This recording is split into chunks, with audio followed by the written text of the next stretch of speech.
This is the 43rd talk in this collection.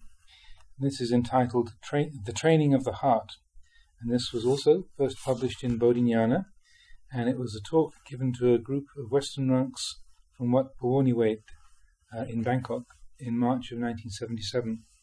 And the note says, in this translation, heart is used where mind was used in the other translations. The training of the heart. In the time of Ajahn Mun and Ajahn Chah, life was a lot simpler, a lot less complicated than it is today. In those days, monks had few duties and ceremonies to perform. They lived in the forests without permanent resting places. There they could devote themselves entirely to the practice of meditation. In those times, one rarely encountered the luxuries that are so commonplace today. There simply weren't any. One had to make drinking cups and spittoons out of bamboo, and lay people seldom came to visit. One didn't want or expect much, and was content with what one had. One could live and breathe meditation.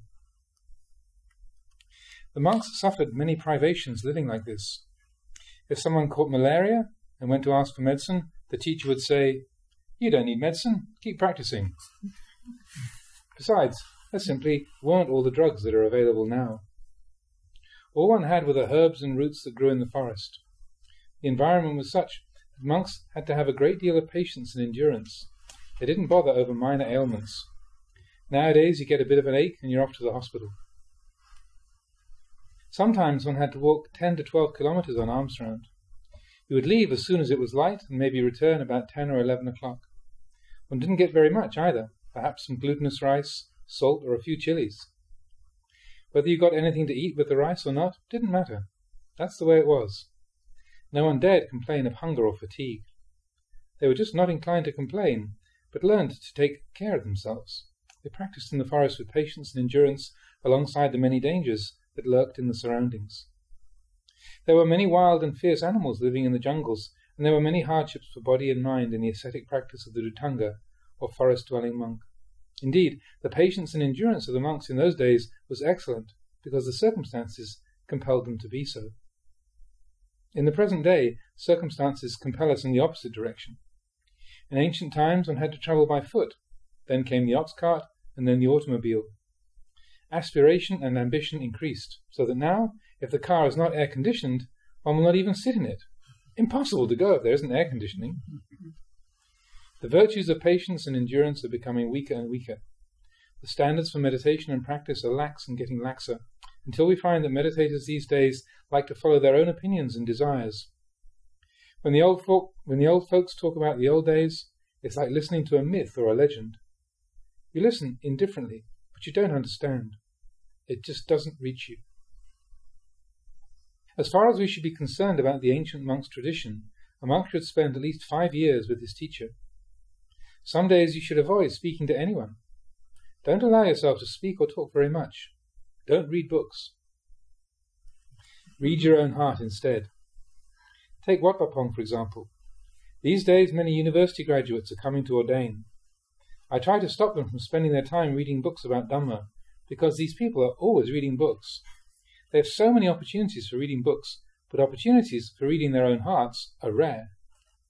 So when they come to ordain for 3 months following the Thai custom, we try to get them to close their books and their manuals, and while they're ordained, they have this splendid opportunity to read their own hearts.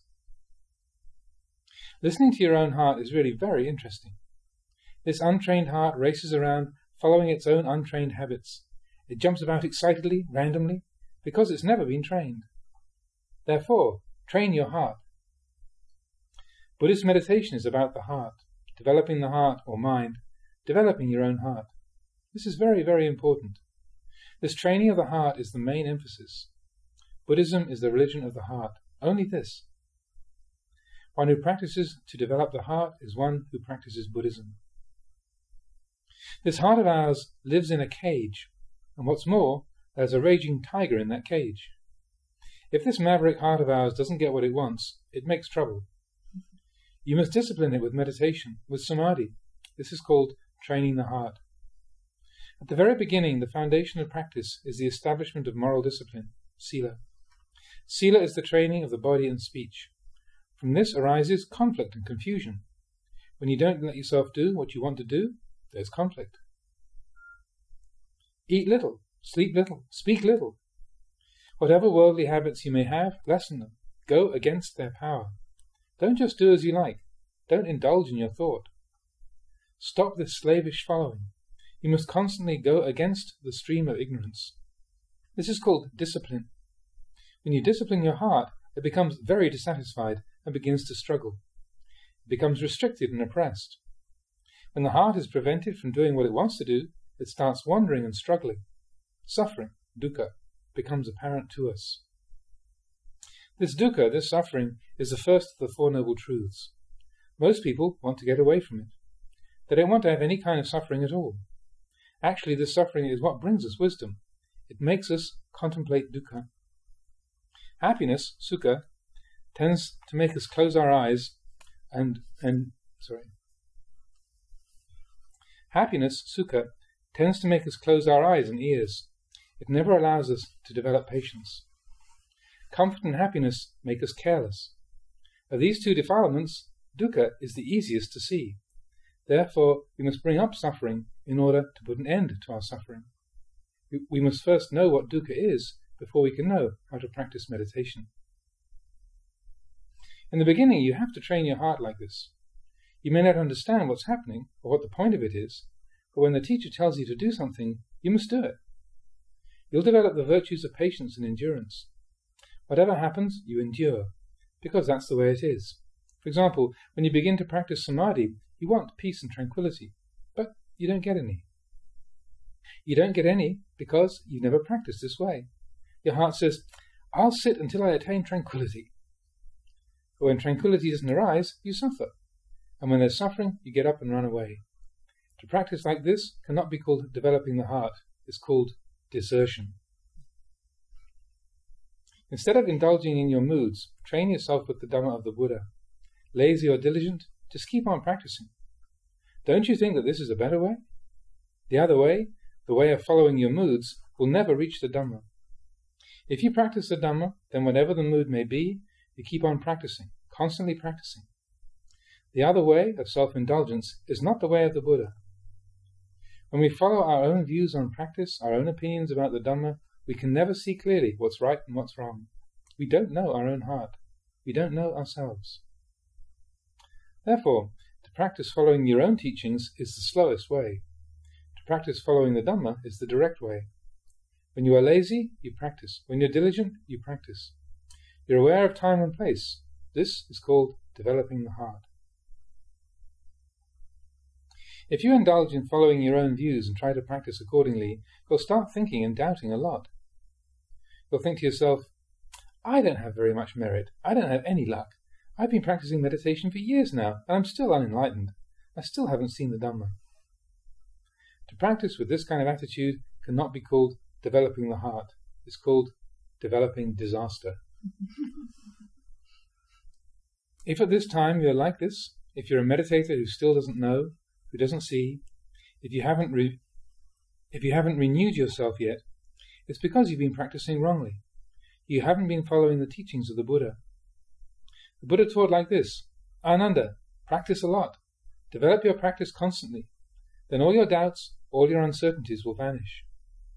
These doubts will never vanish through thinking, nor through theorizing, nor through speculation, nor through discussion. Nor will doubts disappear by not doing anything. All defilements will vanish through developing the heart, through right practice only. The way of developing the heart as taught by the Buddha is the exact opposite of the way of the world, because his teachings come from a pure heart. A pure heart, unattached to defilements, is the way of the Buddha and his disciples. If you practice the Dhamma, you must bow your heart to the Dhamma. You must not make the Dhamma bow to you. When you practice this way, suffering arises. There isn't a single person who can escape this suffering. So, when you commence your practice, suffering is right there. The duties of meditators are to develop mindfulness, collectedness, and contentment. These things stop us. They stop the habits of the hearts of those who have never trained. And why should we bother to do this? If you don't bother to train your heart, then it remains wild, following the ways of nature. it's possible to train that nature so that it can be used to advantage. This is comparable to the example of trees. If we just left trees in their natural state, we'd never be able to build a house with them. We couldn't make planks or anything of any use in building a house. However, if a carpenter came along wanting to build a house, he would go looking for trees such as these. He would take this raw material and use it to advantage. In a short time, he could have a house built. Meditation and developing the heart are similar to this. You must take this untrained heart, the same as you would take a tree in the natural state in the forest, and train this natural heart so that it is more refined, so that it's more aware of itself and is more sensitive. Everything is in its natural state. When we understand nature, then we can change it. We can detach from it. We can let go of it. Then we won't suffer any more. The nature of our heart is such that whenever it clings and grasps, there is agitation and confusion. First it might wander over there, then it might wander over here. When we come to observe this agitation, we might think that it's impossible to train the heart, and so we suffer accordingly. We don't understand that this is the way the heart is. There will be thoughts and feelings moving about like this, even though we're practicing, trying to attain peace. That's the way it is. When we've contemplated many times the nature of the heart, we'll come to understand that this heart is just as it is and can't be otherwise. We will know that the heart's ways are just as they are. That's its nature. If we see this clearly, then we can detach from thoughts and feelings, and we don't have to add on anything more by constantly having to tell ourselves that that's just the way it is. When the heart truly understands, it lets go of everything. Thinking and feeling will still be there, but that very thinking and feeling will be deprived of their power. This is similar to a child who likes to play and frolic in ways that annoy us, to the extent that we scold or spank him. We should understand that it's natural for a child to act that way. Then we can let go and leave him to play in his own way. So our troubles are over. How are they over? Because we accept the ways of children. Our outlook changes and we accept the true nature of things. We let go and our heart becomes more peaceful. We have right understanding. If we have wrong understanding, then even living in a deep, dark cave would be chaos, or living high up in the air would be chaos. The heart can only be at peace when there is right understanding. Then there are no more riddles to solve, no more problems to arise. This is the way it is. You detach, you let go. Whenever there is any feeling of clinging, we detach from it, because we know that that very feeling is just as it is. It didn't come along especially to annoy us. We might think that it did, but in truth, it is just that way. If we start to think and consider it further, that too is just as it is. If we let go, then form is merely form, sound is merely sound, odour is merely odour, taste is merely taste, touch is merely touch, and the heart is merely the heart. It's similar to oil and water. If you put the two together in a bottle, they won't mix because of the difference in their nature. Oil and water are different in the same way that a wise man and an ignorant man are different. The Buddha lived with form, sound, odour, taste, touch and thought. He was an arahant, so he turned away from rather than towards these things. He turned away and detached, little by little, since he understood that the heart is just the heart and thought is just thought. He didn't confuse and mix them together. The heart is just a thought. The heart is just the heart. Thoughts and feelings are just thoughts and feelings. Let things be just as they are. Let form be just form. Let sound be just sound. Let thought be just thought. Why should we bother to attach to them? If we think and feel in this way, then there's detachment and separateness. Our thoughts and feelings will be on one side, and our heart will be on the other, just like the oil and water. They're in the same bottle, but they're separate. The Buddha and his enlightened disciples lived with ordinary, unenlightened people. They not only lived with these people, but they taught these ordinary, unenlightened, ignorant ones how to be noble, enlightened, wise ones. They could do this because they knew how to practice. They knew that it's a matter of the heart, just as I've explained. So, as far as your practice of meditation goes, don't bother to doubt it. If we run away from home to ordain, it's not running away to get lost in delusion, nor out of cowardice or fear. It's running away in order to train ourselves, in order to master ourselves. If we have understanding like this, then we can follow the Dhamma. The Dhamma will become clearer and clearer. The one who understands the Dhamma understands himself, and the one who understands himself understands the Dhamma. Nowadays, only the sterile remains of the Dhamma have become the accepted order. In reality, the Dhamma is everywhere. There's no need to escape somewhere else. Instead, escape through wisdom. Escape through intelligence. Escape through skill. Don't escape through ignorance. If you want peace, then let it be the peace of wisdom. That's enough. Whenever we see the Dhamma, there is the right way, the right path. Defilements are just defilements, the heart is just the heart. Whenever we detach and separate, so that there are just these things as they really are, then they are merely objects to us. When we're on the right path, then we are impeccable. When we're impeccable, there's openness and freedom all the time. The Buddha said, "Listen, monks, you must not cling to any Dhammas." What are these Dhammas? They're everything. There isn't anything which is not Dhamma. Love and hate are Dhammas. Happiness and suffering are Dhammas. Like and dislike are Dhammas. All of these things, no matter how insignificant, are Dhammas. When we practice the Dhamma, when we understand, then we can let go. And thus we can comply with the Buddha's teaching of not clinging to any Dhammas. In this sense, Dhamma means the quality or thing or an object, any kind of phenomenon in nature, the conditioned or the unconditioned. All conditions that are born in our heart, all conditions of our mind, all conditions of our body, are always in a state of change. The Buddha taught not to cling to any of them. He taught his disciples to practice in order to detach from all conditions, and not to practice in order to attain to anything. If we follow the teachings of the Buddha, then we are right. We are right, but it's also troublesome. It's not that the teachings are troublesome, but our defilements. The defilements, wrongly comprehended, obstruct us and cause us trouble. There isn't really anything troublesome with following the Buddha's teaching. In fact, we can say that clinging to the path of the Buddha doesn't bring suffering, because the path is simply let go of every single Dhamma. For the ultimate in the practice of Buddhist meditation, the Buddha taught the practice of letting go. Don't carry anything around. Detach. If you see goodness, let it go. If you see rightness, let it go. These words, let go, do not mean that we don't have to practice. It means that we have to practice following the method of letting go itself. The Buddha taught us to contemplate all Dhammas, to develop the path through contemplating our own body and heart. The Dhamma isn't anywhere else. It's right here, not some faraway place. It's right here in this very body and heart of ours.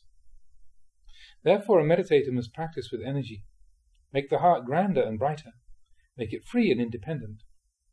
Having done a good deed, don't carry it around in your heart. Let it go. Having refrained from doing an evil deed, let it go. The Buddha taught us to live in the immediacy of the present, in the here and now. Don't lose yourself in the past or the future. The teaching that people least understand, and which conflicts most with their own opinions, is this teaching of letting go, or working with an empty mind. This way of talking is called Dhamma language. When we conceive this in worldly terms, we become confused and think that we can do anything we want. It can be interpreted this way, but its real meaning is closer to this. It's as if we're carrying a heavy rock. After a while we begin to feel its weight, but we don't know how to let it go. So we endure this heavy burden all the time. If someone tells us to throw it away, we say, if I throw it away, I won't have anything left. If I told of all the benefits to be gained from throwing it away, we wouldn't believe them, but we would keep thinking, if I throw it away, I'll have nothing. So we keep on carrying this heavy rock until we become so weak and exhausted that we can no longer endure. Then we drop it. Having dropped it, we suddenly experience the benefits of letting go. We immediately feel better and lighter, and we know for ourselves how much of a burden carrying a rock can be. But before we let go of the rock, we couldn't possibly know the benefits of letting go. So if someone tells us to let go, an unenlightened man wouldn't see the purpose of it. He'd just blindly clutch at the rock and refuse to let go until it became so unbearably heavy that he just had to let go. Then he can feel for himself the lightness and relief, and thus know for himself the benefits of letting go. Later on we may start carrying burdens again, but now we know what the results will be, so we can now let go more easily. This understanding that it's useless to carry burdens around and that letting go brings ease and lightness is an example of knowing ourselves. Our pride, our sense of self that we depend on, is the same as that heavy rock. Like that rock, if we think about letting go of self-conceit, we're afraid that without it, there would be nothing left. But when we can finally let it go, we realize for ourselves the ease and comfort of not clinging. In the training of the heart, you mustn't cling to either praise or blame. To just want praise and not want blame is the way of the world.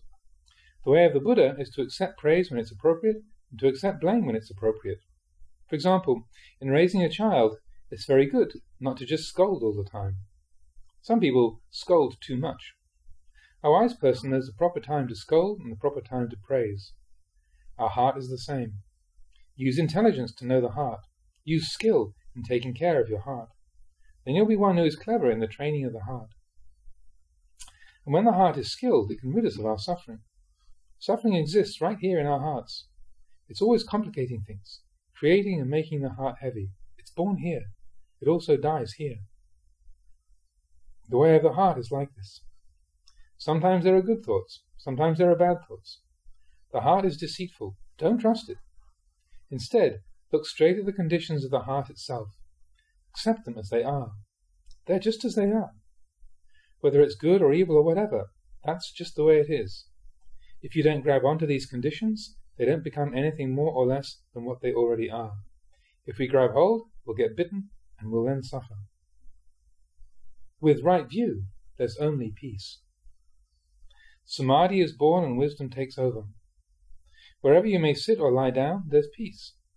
There's peace everywhere, no matter where you may go. So, today you've brought your disciples here to listen to the Dhamma. You may understand some of it you may not. In order for you to understand more clearly, I've talked about the practice of meditation. Whether you think it's right or not, you should take it and contemplate it. As a teacher myself, I've been in a similar predicament. I too have longed to listen to Dhamma talks because wherever I went, I was giving talks to others, but never had a chance to listen. So this time, you really appreciate listening to a talk from a teacher. Time passes by so quickly when you're sitting and listening quietly. You're hungry for Dhamma, so you really want to listen. At first, giving talks to others is a pleasure, but after a while, the pleasure is gone. You feel bored and tired. Then you want to listen. So when you listen to a talk from a teacher, you feel much inspiration and you understand easily.